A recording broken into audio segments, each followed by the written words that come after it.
ইউনুস ফারসির হয় পোড়াম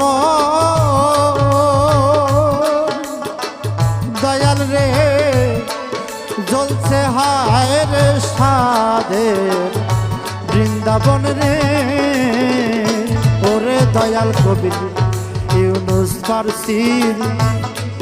হয় পোড়াম ওরে কবি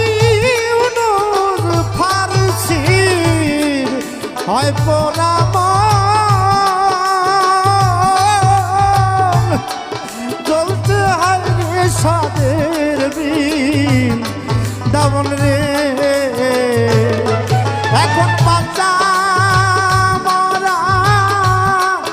শরণ হইল পুরছি অনল